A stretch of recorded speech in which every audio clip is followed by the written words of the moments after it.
안녕하세요, 잡슈광입니다. 최근 이상기온 현상이 지구촌 곳곳에서 광범위하게 나타나며 기후위기의 심각성을 일깨우고 있습니다. 지난달 5월에는 여름이 오지도 않았는데 스페인에선 벌써 한낮 기온이 47도까지 올라갔고 인도 파키스탄에선 50도까지 올라가는 폭염을 보였습니다. 미국에선 마라톤 중 더위에 쓰러져 목숨을 잃는 일도 일어났습니다. 이런 기후변화 상황에 여러가지 원인들이 있겠지만 각 국가들의 환경오염이 가장 큰 부분을 차지하고 있는데요. 그런데 한국의 어느 한 교수가 중국을 저격하며 중국이 전 세계적으로 금지된 물질을 몰래 대규모로 생산하고 있다는 것을 밝혀내면서 중국이 전 세계 지구온난화의 주범이라는 것을 대대적으로 저격했습니다. 이러한 조사 결과 중국은 굉장히 당혹스러운 입장을 나타내고 있는데요. 중국이 몰래 생산하고 있는 물질이 무엇인지 이와 관련해서 자세히 알아보겠습니다. 지구온난화, 미세먼지 등 각종 기후변화의 원인은 현재 모두 중국이 주도하고 있다고 해도 과언이 아닙니다. 중국발 미세먼지의 경우 탄소 배출과 무관하지 않은데 실제로 중국은 세계 최대 탄소 배출국으로 알려져 있습니다. 유럽연합에 따르면 2020년 중국은 세계 탄소 배출량의 33%에 해당하는 116억 톤의 탄소를 배출했습니다. 뿐만 아니라 전 세계 도시 온실가스 배출량의 절반이 사실상 중국에서 배출되는 것으로 나타났는데요. 중국 중산대학교 연구팀이 전 세계 167개 도시 온실가스 배출 현황을 분석한 결과 주요 25개 도시에서 전체 온실가스 배출량의 절반 이상을 배출했는데 배출량이 가장 많은 23개 도시가 모두 중국이었습니다.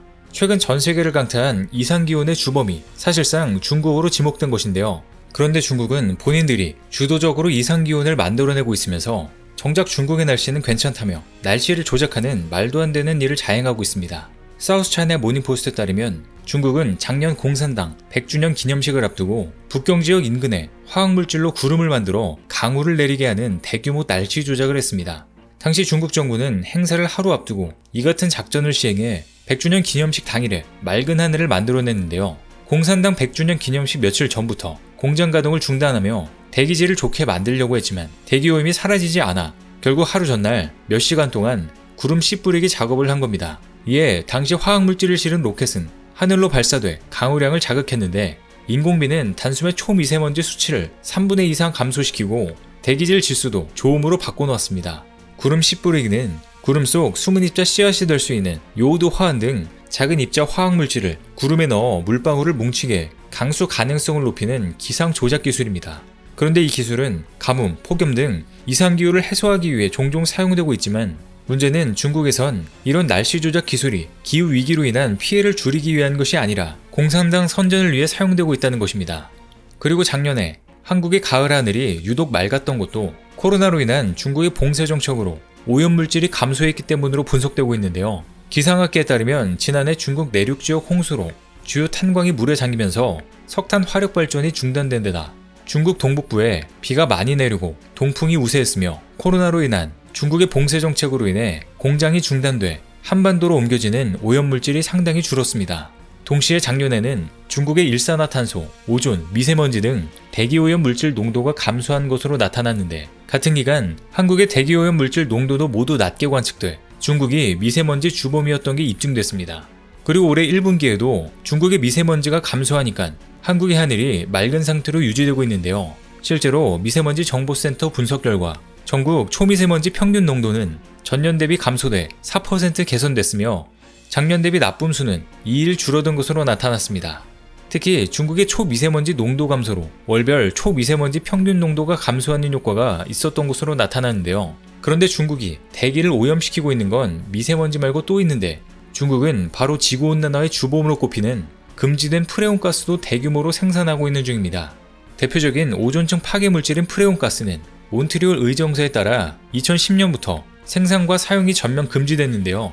영국 랭카스터대 연구진에 따르면 프레온가스 사용을 금지한 이 몬트리올 의정서가 없었더라면 지구온도는 현재보다 섭씨 2.5도씨 상승했을 것으로 예측됐습니다. 또 프레온가스가 지속적으로 증가해왔다면 2040년까지 전세계 오존층이 붕괴하게 되고 열대지방에서는 오존층의 60%가 감소할 것으로 심각한 상황이 예상됐습니다. 이처럼 전 세계가 금지한 프레온가스를 그동안 중국이 몰래 생산하고 있었는데 최근 한국의 교수가 중국을 저격하며 그 실체를 전 세계에 밝혀서 주목을 받고 있습니다. 주요 언론에 따르면 박선혁 경북대 교수연구팀은 프레온가스가 중국 동부 지역에서 배출되고 있다는 사실을 밝혀냈습니다.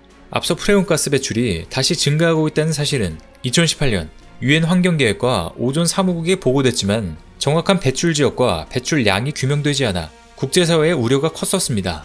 이를 금지하기 전 사용된 제품에서 일부 배출될 가능성은 있지만 전 세계적으로 생산과 사용이 금지된 물질이 어떻게 계속해서 증가하고 있는지 의문이 들 수밖에 없었는데요. 이 같은 경우 추가적인 배출이 없다면 시간이 흐를수록 대기 중 프레온가스는 줄어드는 것이 당연하기 때문입니다. 이런 가운데 작년엔 미 해상기상국이 프레온가스 생산이 이루어지는 북반구와 남반구 농도 차이가 벌어지기 시작했다는 연구 결과가 나오면서 의문이 확신이 됐습니다. 즉 북반구 어딘가에서 연간 수천 톤 이상의 프레온가스가 추가적으로 배출되고 있다는 것으로 당시 연구에선 동아시아가 유력한 배출 지역으로 지목됐었지만 정확한 배출 증가량과 배출 지역은 밝혀내지 못했습니다. 그런데 최근 우리 연구팀이 이 같은 난제를 밝혀낸 것인데요. 2008년부터 2017년까지 한국 제주도 고산 관측센터 등에서 관측된 대기 중 프레온가스 관측 자료를 분석한 결과 프레온가스 배출 증가 지역은 중국 동부 9개 성이었습니다. 2013년부터 중국 산둥성과 허베이성 등 중국 동부 지역에서 프레온가스의 추가 배출이 있었던 것으로 확인됐는데요. 심지어 중국은 연간 7,000톤 규모의 프레온가스를 배출해왔던 것으로 드러났습니다. 이는 전 지구에서 예측된 프레온가스 배출 증가량의 40에서 60%에 해당하는 수준으로 지구 온난화의 주범이 중국이라고 해도 과언이 아닌데요. 그런데 중국은 통계를 조작해 그동안 이 같은 사실을 숨기고 있었습니다. 실제로 2012년까지 배출량은 중국 국가 통계값과 일치했지만 2013년 이후 배출량은 이전 기간에 비해 2배 이상 증가한 데다 국가 통계치와 심각한 차이를 보였습니다. 결론적으로 이번에 발견된 중국 동부의 프레온가스 배출은 유엔 오존 사무국에 보고되지 않은 새로운 생산과 사용에 의한 것으로 드러나는데요. 즉 프레온가스의 생산과 사용이 금지된 이후에 배출량이 줄기는커녕 연평균 7,000톤 규모가 추가로 배출됐다는 뜻입니다. 그런데 이런 국제감시 연구 덕분에 중국발 프레온가스 배출이 최근 급감한 것으로 밝혀졌는데요. 프레온가스 감시 연구가 뜨자 중국도 눈치를 보기 시작한 것입니다. 실제로 최근 미 국립해양대기청 연구팀은 2019년 세계 프레온가스 배출은 2018에서 2012년 평균치에 근접하는 수준으로 급감했다는 내용의 논문을 발표했는데요. 연구팀은 국립해양대기청과 국제대기가스 관측망 등 연구 조직에서 관찰한 결과 2018년 후반기 이후 대기 중 프레온가스의 감속 속도가 빨라졌다고 분석했습니다. 뿐만 아니라 중국은 우리 연구진의 연구 결과를 일부 인정하며 보고서를 통해 금지된 오존층 파괴 물질이 공장 검사 중에 확인됐다고 시인하기도 했는데요. 이후 중국 정부는 프레온가스를 배출하는 물질을 생산한 공장 관계자를 체포하고 공장을 압수하거나 생산시설을 철거하는 조치를 진행했습니다. 전 세계 배출량의 60%인데 중국 정부에서 관여를 안 한 것처럼 행동하고 있는데요. 그리고 중국의 이런 조치로 프레온가스 배출량이 크게 줄자 실제로 전 세계 프레온가스 배출량 역시 급감한 수치를 보였습니다. 국립해양대기청에 따르면 2018에서 2019년 세계 프레온가스 배출량은 18,000톤까지 줄어 2019년에 연간 배출량이 52,000톤에 머물렀습니다. 실제로 루크 웨스턴 교수 연구팀은 세계 프레온가스 배출량이 예년 수준으로 회복한 것은 중국 내 방출이 줄어들었기 때문이라고 밝혔습니다. 또 연구팀에 따르면 중국 동부 지역의 프레온가스 배출량이 2014년에서 2017년 사이 연간 1만 톤에서 2019년에 다시 예년 수준인 5,000톤으로 떨어진 것으로 파악됐습니다. 이 감소량은 같은 시기 세계 프레온가스 배출 감소량의 60%에 해당하는 수준입니다. 하지만 아직도 프레온가스의 사용량이 있는 것을 보면 여전히 어디선가 몰래 사용하고 있는 것으로 보이는데요. 위 사례처럼 중국이 주범으로 의심되고 있는 가운데 중국은 자국의 이기심만 버리면 기후변화의 가속화를 막고 동시에 전 세계가 기후재앙을 피할 수 있다는 점을 명심했으면 좋겠습니다. 오늘 준비한 소식은 여기까지입니다. 댓글을 통한 여러분들의 많은 의견 기다리겠습니다. 시청해주셔서 감사합니다.